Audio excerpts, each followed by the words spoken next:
عمران خان صاحب نے جو ہے وہ جناب سول نافرمانی کا اعلان کر دیا ہے۔ خان صاحب نے اس طرح کا پتہ جو ہے نا 2014 میں بھی کھیلا تھا۔ اگر سول نافرمانی کرنی ہے نا تو سب سے پہلے حکومت چھڈو اپنی۔ پیکا ایکٹ کے اندر جو ہے وہ مزید سختی لانے کا ارادہ ہے حکومت کا۔ عمران خان نے chairman P T I barrister Gohar سے پارٹی امور طے کرنے کے اختیارات جو ہے وہ واپس لے لیے ہیں۔ عمران خان صاحب نے شیخ رشید صاحب کو چوم لیا۔ عمران خان صاحب کے کزن ہیں اور امریکہ میں ہوتے ہیں، ان کی ڈونلڈ ٹرمپ سے ملاقات ہو گئی ہے۔ مسلم لیگ نون نے جو ہے وہ تیسری دفعہ ایک سال میں میدان میں آ دیا ہے۔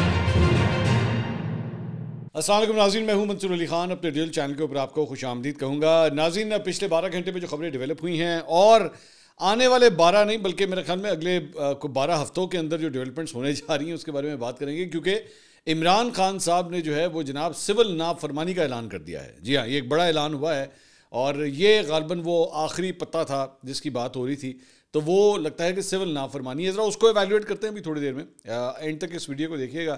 چینل کو سبسکرائب کرنا مت بھولیے، بیل آئیکن پریس کیجیے، اگر آپ کو ویڈیو پسند آئے اسے لائک اور شیئر ضرور کیجیے گا۔ میں سب سے پہلے کل رات کو ہمارا ایک پروگرام نشر ہوا، آپ جانتے ہیں مختلف یونیورسٹی سے میں یہ پروگرام کرتا ہوں، تو اس مرتبہ ہم نے ایف سی کالج سے جو ہے وہ ایف سی کالج یونیورسٹی میں کل جا کے ہم نے شو ریکارڈ کیا تھا اور وہ رات کو وہاں پہ نشر ہوا۔ Very good questions, F C college کے بچے اور بچیوں نے بہت اچھے سوال کیے، ویری انٹیلیجنٹ کویشچنس۔ اور میں آپ کو اپنے اسی ویلاگ کے توسط سے یہ بات بتا دوں کہ ہم لوگ اب مختلف یونیورسٹیز میں جا رہے ہیں، ہمیں بہت سی یونیورسٹیز سے انویٹیشنز بھی آئے ہیں، کیونکہ میرا خیال میں شاید پاکستان میں کوئی اور اینکر اتنا زیادہ یونیورسٹیز میں جا کے پروگرامز نہیں کرتا جتنا میں کرتا ہوں۔ اور میں اس کی ریزن یہ سمجھتا ہوں کہ ہماری جو آنے والی یوتھ ہے یہ آپ کو فیوچر پریڈکٹ کر کے بتا رہی ہوتی ہے، ان کے ذہنوں میں کیا چل رہا ہے، یہ سوچتے کیسے ہیں، تو اس لیے میں زیادہ انٹرسٹڈ ہوتا ہوں رادر دین کہ وہی ایک کنونشنل طریقے سے ٹاک شوز کرنے کے۔ یوتھ کو زیادہ سے زیادہ میں سمجھتا ہوں کہ ٹائم دینا چاہیے، جس کی وجہ سے میں جاتا ہوں۔ تو ہمیں آلریڈی 4-5 یونیورسٹیز ابھی بھی پائپ لائن کے اندر ہیں جن کے ساتھ میں نے شوز کرنے ہیں، اور اگر آپ لوگ میرا کچھ یونیورسٹیز کی انتظامیہ اگر ہمارا یہ ویلاگ دیکھ رہی ہیں، ہم چاہتے ہیں کہ ہم پنجاب سے باہر بھی جائیں۔ ابھی تک ہم نے لاہور میں اور اسلام آباد میں یونیورسٹیز میں کیا ہے، لیکن ہم کے پی میں، سندھ میں، بلوچستان میں، ہم وہاں پہ بھی جا کے جو ہے یہ شوز ریکارڈ کرنا چاہتے ہیں۔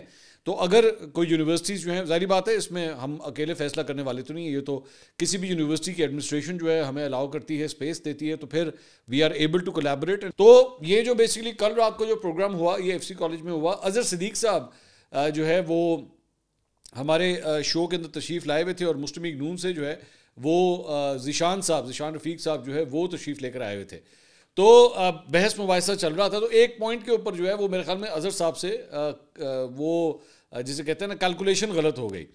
تو الزامات لگ رہے تھے اور جو لگتے ہیں پاکستان تحریک انصاف پہ کہ جی انتشار پھیلاتے ہیں، جس طرح مسلم لیگ نون ان کے اوپر الزام لگاتی ہے، اور جناب بدتمیزی، توڑ پھوڑ اور اس قسم کے جو الزامات پی ٹی آئی کے اوپر لگتے ہیں، تو وہ ڈسکس ہو رہے تھے۔ تو اظہر صاحب نے فرط جذبات میں آ کے نا وہاں پہ کہہ دیا کہ آئیں پوچھ لیتے ہیں ان لوگوں سے، کہ یہ آڈینس سے پوچھ لیتے ہیں کہ کیا ہم نے کبھی انتشار پھیلایا ہے؟ تو میجورٹی جو وہاں پہ ہال میں جو طلباء بیٹھے ہوئے تھے انہوں نے کہا جی ہاں پھیلایا ہے آپ نے۔ تو وہ بڑا ایک امبیرسنگ سچویشن ہو گئی۔ مطلب میں بھی ایکسپیکٹ نہیں کر رہا تھا فرینکلی اسپیکنگ، کیونکہ مجھے اکثر اوقات جو یونیورسٹیز میں گیا ہوں مجھے زیادہ تر وہاں پہ پی ٹی آئی کی سپورٹ زیادہ ملی ہے، تو آئی واز ناٹ ایکسپیکٹنگ۔ میرے خیال میں اظہر صاحب بھی ایکسپیکٹ نہیں کر رہے تھے، تو میرے لیے بھی بڑا سرپرائزنگ تھا کہ یہ بچوں نے کیا کہہ دیا کہ یہاں پہ میجورٹی یہ سمجھتی ہے کہ واقعی پاکستان تحریک انصاف جو ہے وہ انتشار پھیلاتی رہی ہے۔ تو آپ کو میرے خیال میں اپنی اداؤں پہ ذرا تھوڑا سا نظر دوڑانے کی ضرورت ہے کہ یہ امیج آپ کے بارے میں جو بن رہا ہے اس امیج کو جو ہے وہ ختم ہونا چاہیے۔ اچھا جی، اس کے علاوہ جہاں پہ انتشار کو قابو کرنے کی بات ہو رہی ہے، تو army chief general Asim Munir کی زیر صدارت 2 روزہ 84ویں فارمیشن کمانڈر کانفرنس کل ہوئی۔ اس میں corps commanders, principal staff officer اور پاک فوج کے تمام فارمیشن کمانڈرز نے جو ہے شرکت کی۔ اس کے آغاز میں فورم نے شہداء کے اصال و ثواب کے لیے فاتح خوانی کی، جبکہ ملک کے امن و استحکام کے لیے قیمتی جانوں کا نذرانہ پیش کرنے کے حوالے سے جوانوں اور اسلام آباد میں حالیہ پرتشدد مظاہروں میں جام شہادت نوش کرنے والے سیکورٹی اہلکاروں کو زبردست خراج عقیدت پیش کیا گیا۔ کانفرنس میں جام شہادت نوش کرنے والے سیکورٹی اہلکاروں کو خراج عقیدت پیش کیا گیا۔ کانفرنس کے شرکاء کو بیرونی اور اندرونی خطرات کے تناظر میں موجودہ صورتحال کے بارے میں بریفنگ دی گئی، جس پہ شرکاء نے روایتی اور غیر روایتی خطرات سے نمٹنے کے لیے پاک فوج کی آپریشنل تیاریوں کا جائزہ بھی لیا۔ اچھا، بلوچستان کے حوالے سے بھی بات ہوئی، دہشت گردی کو ختم کرنے کے حوالے سے بھی بات ہوئی، لیکن جو ایک بڑا انٹرسٹنگ پورشن ہے جو میں ڈسکس کرنا چاہوں گا، اس میں پریس ریلیز یہ کہتی ہے کہ فورم نے پاک فوج کی دارالحکومت کی اہم سرکاری عمارتوں کو محفوظ بنانے اور قابل احترام غیر ملکی وفود کو دورہ پاکستان کے دوران محفوظ ماحول فراہم کرنے اور قانونی تعیناتی کے خلاف کیے جانے والے بدنیتی پر مبنی پروپیگنڈے پر تشویش کا اظہار کیا. اب یہ ڈائریکٹلی میرے خیال میں جو ڈی چوک کے اوپر جو انسیڈنٹ ہوا ہے یہ بیسیکلی اس کے بارے میں یہ پریس ریلیز بتا رہی ہے. شرکا نے کہا کہ یہ مربوط اور پہلے سے تیار کردہ پروپیگنڈا بعض سیاسی عناصر کے مضموم مزاحم کے تسلسل کی عکاسی کرتا ہے جس کا مقصد پاکستان کی عوام، مسلح افواج اور اداروں کے درمیان دراڑ پیدا کرنا ہے. شرکا نے کہا کہ انشاءاللہ بیرونی عناصر کی مدد سے کیے جانے والے پروپیگنڈے کی ایسی مضموم کوششیں کبھی کامیاب نہیں ہوں گی. یہ ضروری ہے کہ حکومت بے لگام غیر اخلاقی آزادی اظہار رائے کی آڑ میں زہر اگلنے، جھوٹ اور معاشرتی تقسیم کا بیج بونے کے خاتمے کے لیے سخت قوانین اور ضوابط بنائے اور ان پر عمل درآمد کرائے. اب یہ جو بیسکلی یہ جو بات ہے نا، یہ جو جملہ ہے کہ جی حکومت یہ کرے، تو حکومت کرنے جا رہی ہے. حکومت بیسکلی اگلے ہفتے یہ بتایا گیا ہے کہ جوائنٹ سیشن جو ہے وہ بلانے کا ارادہ رکھتی ہے، یا الگ الگ ہو سکتا ہے کہ پارلیمنٹ کے جو ہے وہ سیشنز ہو، سینٹ اور قومی اسمبلی کے، اور پیکا ایکٹ کے اندر جو ہے وہ مزید سختی لانے کا ارادہ ہے حکومت کا. اور یہ جو پریس ریلیز ہے، یا جسے یہ لوگ ڈیجیٹل دہشت گرد کہتے ہیں، تو یہ بیسکلی اسی تناظر کے اندر جو ہے وہ چیزوں کو ٹائٹ کرنے کا فیصلہ اس طرح لگ رہا ہے کہ ہو رہا ہے. آگے لکھا ہے جی فورم نے مطالبہ کیا کہ سیاسی و مالی فوائد کی خاطر جعلی خبریں پھیلانے والوں کی نشاندہی کر کے انہیں انصاف کے کٹہرے میں لانا وقت کی اہم ضرورت ہے. اعلامیہ کے مطابق فورم کے شرکا نے یہ بھی کہا کہ پاک فوج ملک و قوم کی خدمت کے بغیر کسی تعصب اور سیاسی وابستگی کے کرتی ہے اور تمام اندرونی اور بیرونی خطرات سے نمٹنے کے لیے ملک کی حفاظت پر مامور رہے گی. تو یہ جناب بیسکلی فارمیشن کمانڈرز کانفرنس جو ہے اس کا اعلامیہ یہ سارا کچھ بتاتا ہے. اب آ جائیں جناب عمران خان صاحب آگے سے کیا ریاکٹ کر رہے ہیں، اور سول نافرمانی کے حوالے سے آج انہوں نے جو اعلان کیا ہے بیسکلی ان کا پیغام ان کے آفیشیل ہینڈل سے جو ہے وہ جاری کیا گیا. اس میں لکھا ہوا ہے جی ملک میں ڈکٹیٹرشپ قائم ہو چکی ہے. ریاستی دہشت گردی کے نتیجے میں نہتے سیاسی کارکنان پہ گولیاں برسائی گئیں اور پرامن سیاسی کارکنان کو شہید کیا گیا ہے. ہمارے سینکڑوں کارکنان لاپتہ ہیں. سپریم کورٹ کو اب اس کا نوٹس لے کر اپنی آئینی کردار ادا کرنا چاہیے. ہم پہلے بھی انسانی حقوق کی سنگین خلاف ورزیوں پر supreme court, Lahore high court اور اسلام آباد ہائی کورٹ سے رجوع کیا، لیکن عدالتوں کی جانب سے کوئی ایکشن نہیں لیا گیا اور ملک اس نہج پر پہنچ گیا ہے. ہم 13 دسمبر کو پشاور میں شہداء کو خراج عقیدت پیش کرنے کے لیے عظیم الشان اجتماع منعقد کریں گے. اس اجتماع میں اپوزیشن کی سیاسی جماعتوں کو شرکت کی دعوت دی جائے گی. میں 2 نکات پر 5 رکنی مذاکراتی کمیٹی تشکیل دے رہا ہوں. انڈر ٹرائل سیاسی قیدیوں کی رہائی، 9 مئی اور 26 نومبر کے واقعات کی شفاف تحقیقات کے لیے جوڈیشل کمیشن کا قیام. ہماری مذاکراتی کمیٹی عمر ایوب، علی امین گنڈاپور، صاحبزادہ حامد رضا، سلمان اکرم راجہ اور اسد قیصر پر مشتمل ہوگی اور سٹیک ہولڈر سے مذاکرات کرے گی. اگر ان 2 مطالبات کو نہ مانا گیا تو 14 دسمبر سے سول نافرمانی کی تحریک شروع ہو جائے گی. اس تحریک کے نتائج کی ذمہ داری حکومت پر ہوگی. سول نافرمانی کے نتیجے میں بیرون ملک مقیم پاکستانیوں سے اپیل کریں گے کہ وہ ترسیلات زر ریمیٹنسز کو محدود کریں اور بائیکاٹ مہم چلائیں. اس تحریک کے دوسرے مرحلے میں اس سے آگے بھی جائیں گے. اچھا، اب بیسکلی پہلے مرحلے میں جو ہے وہ کیا کہا جائے گا؟ پہلے مرحلے میں یہ ہے جی کہ جو اوورسیز پاکستانیز ہیں وہ ریمیٹنس بھیجنا بند کر دیں. بیسکلی یہ مقصد ہے. اب اس میں 2-4 پرابلم ہیں. خان صاحب نے یہ اس طرح کا پتہ جو ہے نا 2014 میں بھی کھیلا تھا. جب 2014 میں جب انہوں نے دھرنا دیا ہوا تھا تو اس وقت آگے چل کے فرسٹریشن میں آ کے اس وقت بھی انہوں نے سول نافرمانی کی تحریک کا آغاز کیا تھا. اچھا، اس وقت فرتے جذبات میں بہت آگے چلے گئے تھے اور انہوں نے یہاں تک لوگوں کو کہہ دیا تھا کہ بینکنگ چینل کے ذریعے نہ بھیجنا، ہنڈی کے ذریعے بھیجنا. دوبارہ میری غور سے بات سنیے گا، اب آپ ذرا آئیڈینٹی چیک کریں. انہوں نے یہ ایک ایسا لیڈر ہے جس نے 2014 میں دھرنے کے دوران کھڑے ہو کے کہا تھا کہ بینکوں کے ذریعے مت بھیجنا، ہنڈی کے ذریعے بھیجنا. اور بعد میں 2018 میں جا کے جب وزیر اعظم بنے اور فیٹف کی تلوار جب اوپر لٹک رہی تھی تو جا کے فیٹف کو اس بات کے اوپر منایا اور بیٹھ کے دنیا جہان کے بینکنگ کے حوالے سے اصلاحات لے کر آئے کہ ہنڈی کے کاروبار کو بند کرنا ہے اور بینکنگ سیکٹر کو جو ہے وہ ٹھیک کرنا ہے. تو یہ جو حرکت کر رہے ہیں، یہ جو سول نافرمانی والی کہ جناب ریمیٹنسز نہ بھیجیں. اب جو لوگ ریمیٹنسز بھیجتے ہیں وہ پاکستانی حکومت کو تھوڑی بھیج رہے ہوتے ہیں. بیسکلی تو وہ ڈالر یا پاؤنڈ یا کچھ بھی یوروز وغیرہ جو بھی باہر سے بھیجتے ہیں وہ اپنی فیملیز کو بھیج رہے ہوتے ہیں، ان کو سپورٹ کرنے کے لیے بھیج رہے ہوتے ہیں نا. یہ ریمیٹنسز پاکستان کو اس طرح آتی ہے. اس میں ہوتا یہ ہے کہ جب وہ یہاں پہ لینڈ کرتی ہیں تو ان کو پاکستانی روپیز میں کنورٹ کیا جاتا ہے اور پاکستان کے پاس جو ہے وہ ڈالر کا زر مبادلہ جو ہے وہ آ جاتا ہے. بیسکلی ہوتا یہ ہے. اب یہ جو حرکت ہے اس سے ہوگا کیا؟ اس سے اگر کچھ ہوگا، پہلی بات تو یہ اگر کچھ ہوگا تو ہوگا یہ کہ جناب آپ کے جو ریمیٹنسز کے اندر انفلوز ہیں وہ تھوڑے سے کم ہو جائیں گے، وہ افیکٹ کریں گے. لیکن کس طرح افیکٹ کریں گے، کتنے کو افیکٹ کر جائیں گے؟ مطلب لوگ اپنی فیملیز کو پیسہ بھیجنا چھوڑ دیں گے، یا وہ انتظار کریں گے اچھا جی کوئی باہر سے پاکستان جا رہے تھے ساڑھے پیسے لیندے جانا.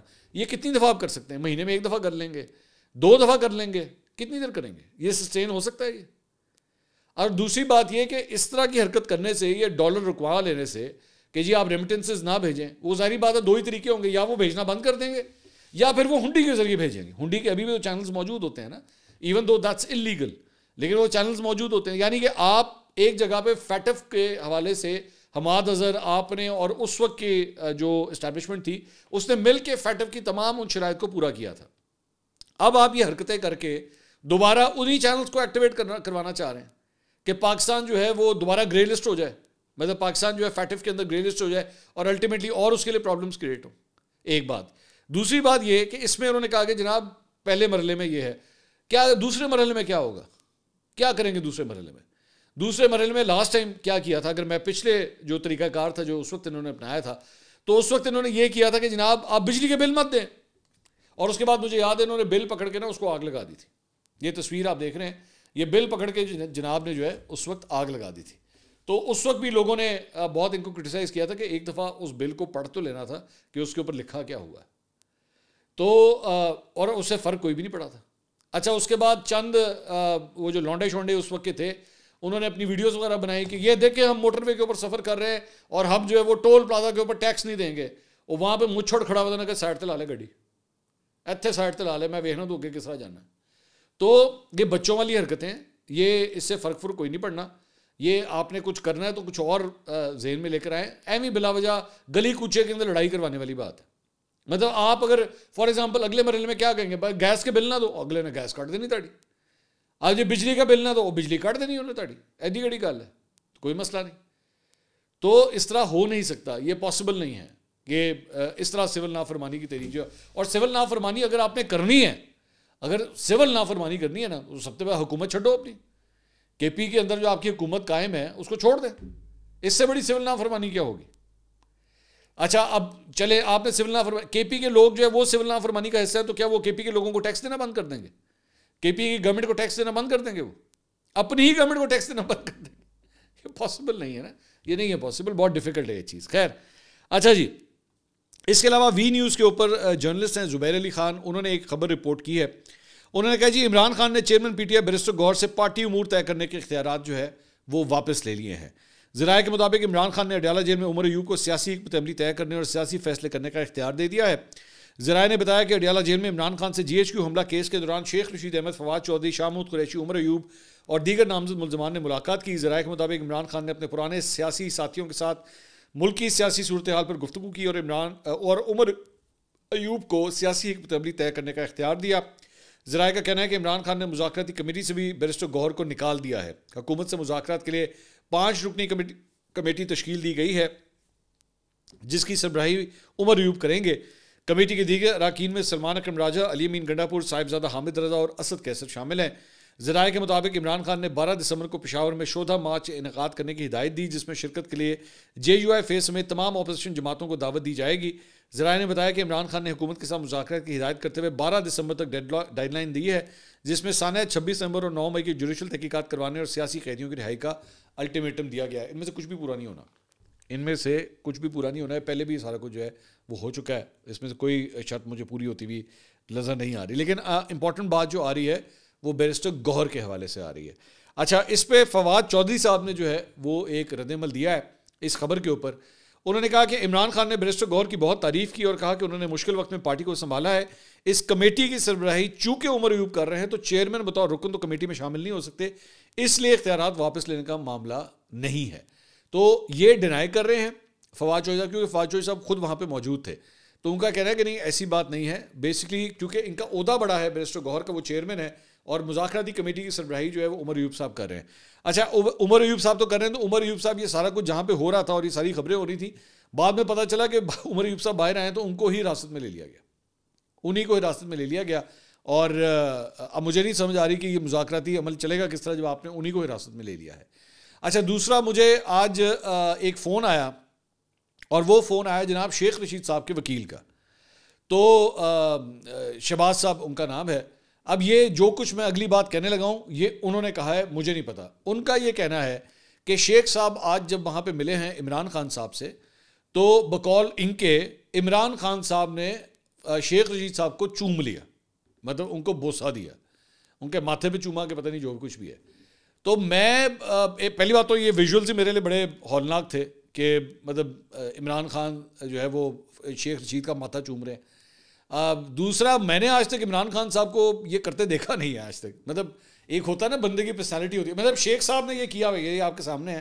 شیخ صاحب نے نواز شریف کے ساتھ یہ سب کچھ کیا ہوا ہے, اور شیخ صاحب کی عادت ہے مطلب یہ اس طرح لوگوں کے ساتھ یہ کام اس طرح کی حرکتیں کرنے کی. لیکن عمران خان صاحب نے یہ کیا, مجھے شیخ صاحب کے وکیل نے کہا کہ عمران خان صاحب نے جو ہے وہ ان کو گلے لگا لیا, ان کا بوسہ لیا اور بڑا زبردست جو ہے وہ رہا. تو میں نے کہا جی ٹھیک ہے, آپ جو مجھے بتا رہے ہیں میں اسی طرح رپورٹ کر دیتا ہوں. ایک بات اس کے بیک گراؤنڈ تھوڑا سا میں آپ کو ایک چیز کا بتا دوں کہ 8 فروری کے جب الیکشنز ہو رہے تھے نا تو شیخ صاحب نے اس سے پہلے بہت ہاتھ پاؤں مارے تھے کہ ان کے مقابلے میں پی ٹی آئی کا بندہ کھڑا نہ ہو. اور مجھے اچھی طرح یاد ہے اس وقت کی بات کہ یہ خبر ایکچولی ہم نے آپ کو اس وقت دسمبر یا جنوری کے اندر ہی ہم نے آپ کو دے دی تھی کہ شیخ صاحب کی خواہش پوری نہیں ہونی, اور پاکستان تحریک انصاف جو ہے نا وہ ہر صورت شیخ صاحب کے خلاف جو ہے وہ بندہ کھڑا کرنے والی ہے. کیونکہ شیخ صاحب کا وہ جو انٹرویو تھا جو اس وقت انہوں نے منیر فاروق کو دیا تھا وہ پی ٹی آئی کے کیمپس میں اچھی طریقے سے نہیں لیا گیا تھا. لیکن اب ظاہری بات ہے بہت سا ٹائم گزر گیا ہوا ہے, تقریباً سال ہونے والا ہے الیکشنز کو بھی, اور اس ٹائم کو بھی حالات بدل چکے ہیں, جذبات بدل چکے ہیں.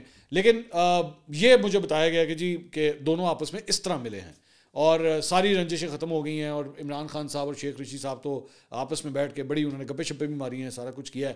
بیسکلی یہ اکٹھے کیوں ہوئے تھے, بیسکلی ان کے اگینسٹ یہ جو جی ایچ کیو حملہ کیس ہے اس کے اندر ساری نامزدگیاں جو ہیں اس میں شیخ صاحب بھی ہیں, اس میں عمران خان صاحب بھی ہیں, شاہ محمود قریشی صاحب بھی ہے, بلکہ شاہ محمود قریشی صاحب کی بھی ملاقات ہوئی ہے عمران خان صاحب سے, اور بڑی دیر کے بعد ان سے ان کی ملاقات ہوئی ہے. تو انہوں نے بھی آپس میں جو ہے بڑی گپے شپے ماری ہے. فواد چودھری صاحب کے ساتھ بھی جو ہے وہ ملاقات ہوئی ہے. تو اس کے اندر بیسکلی یہ کافی ان ملاقاتوں کے اندر جو ہے یہ ساری گپ شپ ہوئی ہے. اب مجھے نہیں پتا کہ شیخ صاحب کے حوالے سے یہ کس حد تک بات جو ہے وہ سچ ہے یا نہیں ہے. اس کے علاوہ سینئر صحافی نصرت جاوید صاحب نے اپنے پروگرام کے اندر ایک دعویٰ کیا ہے, اور وہ کہتے ہیں کہ جی انہوں نے کہا کہ ان کے ذرائع یعنی کہ نصرت جاوید صاحب کے ذرائع انہیں بتاتے ہیں کہ سجاد برقی صاحب جو میرے خیال میں عمران خان صاحب کے کزن ہیں اور امریکہ میں ہوتے ہیں, انہوں نے پی ٹی آئی قیادت کو الیجڈلی کوئی پیغام بھجوایا ہے کہ ان کی ڈونلڈ ٹرمپ سے ملاقات ہو گئی ہے, اور انہوں نے پی ٹی آئی کی قیادت کو یہ کہا ہے کہ ستہ خیرہ نے اچھی خبریں آنے والی ہیں, اور آپ عنقریب آپ دیکھیں گے کہ ڈونلڈ ٹرمپ جو ہے نا وہ ٹویٹے گا, مطلب ٹویٹس کرے گا عمران خان صاحب کے حق میں. تو ساتھ ہی نصرت جاوید صاحب نے اس وقت یہ بھی کہا کہ لیکن ڈونلڈ ٹرمپ جو ہے نا وہ گولی کرانے کے حوالے سے بھی بڑا ماسٹر ہے, مطلب لوگوں کو گولی کرانا اس کا پیشہ ہے اس کا. تو اب یہ نہیں پتا کہ سجاد برقی صاحب کو جو ہے وہ گولی کرائی گئی ہے یا واقعی یہ ٹویٹس ہوتی ہیں یا نہیں ہوتی. لیکن ویسے میری اطلاعات کے مطابق کہ حکومت نے بھی جو ہے جب ڈونلڈ ٹرمپ ایکچولی وہاں پہ جب الیکشن جیتا تھا امریکہ کا, تو حکومت نے بھی اپنا پلان اے پلان بی سلسلے میں بنایا ہوا ہے کہ اگر کوئی ڈونلڈ ٹرمپ کی طرف سے یا امریکہ کی طرف سے کوئی پریشر آتا ہے تو پھر انہوں نے کس طرح کھیلنا ہے اس کے اوپر. اس میں دونوں اسٹریٹجیز ہیں, اس میں جھک جانا بھی اور کھڑے ہو جانا دونوں ہی شامل ہیں اس کے اندر. تو دیکھتے ہیں آگے کیا ڈیولپمنٹ ہوتی ہے, کیا وہ ڈونلڈ ٹرمپ جو ہے اس کی ٹویٹ آتی ہے یا نہیں آتی. اچھا جی, اس کے علاوہ شیخو پورہ میں جناب پنجاب اسمبلی کی نشست ہے پی پی 139, وہاں پہ ضمنی الیکشن ہوا اور مسلم لیگ نون نے جو ہے وہ تیسری دفعہ ایک سال میں میدان مار لیا ہے. اب آپ کے لیے بڑی حیرانگی کی بات ہوگی کہ ایک ہی سیٹ مسلم لیگ نون 3 دفعہ کس طرح جیت گئی یہاں سے, وہ میں آپ کو بتاتا ہوں کیا چکر ہے.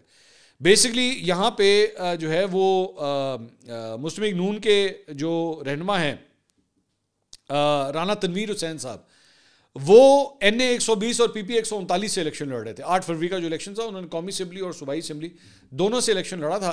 بعد میں جو ہے وہ دونوں سیٹیں جیت گئے تھے, اور دونوں سیٹیں جیتنے کے بعد جو ہے انہوں نے پی پی 139 جو اپنی صوبائی اسمبلی کی سیٹ تھی وہ خالی کر دی تھی. انہوں نے جب خالی کی اور جب وہاں پہ ضمنی الیکشن ہوا تو ان کے بھائی رانا افضال حسین صاحب وہاں سے مسلم لیگ نون کے ٹکٹ پہ دوبارہ منتخب ہو گئے اپنے بھائی کی سیٹ پہ. لیکن ابھی کچھ دیر پہلے جو ہے وہ رانا افضال صاحب جو ہے وفات پا گئے تھے, تو اس لیے ان کی سیٹ کے اوپر یہاں پہ دوبارہ ضمنی الیکشن ہوا, اور ایک ہی سال میں یہ تیسرا الیکشن اس ایک سیٹ کے اوپر ہوا. اور وہ بیسکلی مسلم لیگ نون کے جو امیدوار تھے انہوں نے یہ الیکشن جو ہے وہ جیت لیا.